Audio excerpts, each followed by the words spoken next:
Our first accountant became a leader on our engineering team. That sounds absurd until you've worked at a startup. That's the thing about startups. The jobs change. The best team members evolve with them. Watching careers evolve has made me think differently about excellence. In sports, we admire athletes who can compete in multiple arenas.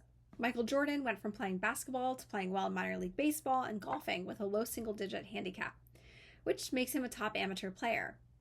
The skills that made him a basketball legend also transferred to other sports. Of course, he's an extraordinary athlete, but what was transferred wasn't basketball, it was his ability to learn, practice, compete, and improve.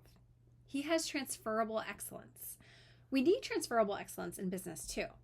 I think about this when people ask me how to hire the right people, and the natural corollary, how can they increase their chances of being considered? Many careers don't follow a linear path. Startups are especially nonlinear. How do you find the people who can adapt? When you're building a company, especially early on, roles evolve constantly. The thing you desperately need someone to do today may not even matter later. When we started by Yearbook, we didn't know what jobs we'd need a year later. Our accountant ended up doing business development and later joining the engineering team. Another person originally hired for business development shifted to product.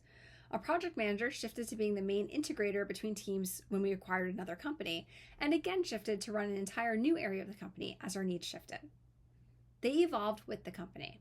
Though specialization can make you great at what you do, it's rigid.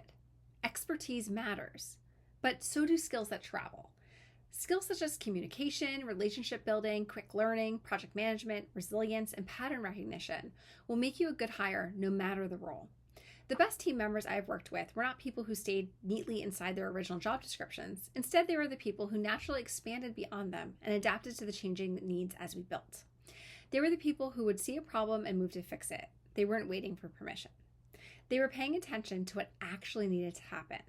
That mindset matters because startups reward people who pay attention to what actually needs to happen, not just what was written in the original hiring document 6 months earlier. My own career uses transferable skills all the time. Running millions of dollars in marketing spend every month made me quite organized and good at developing processes and rules that impact other areas of my life.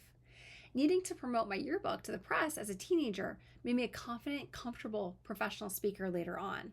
They're not the same jobs, but the underlying skills are similar.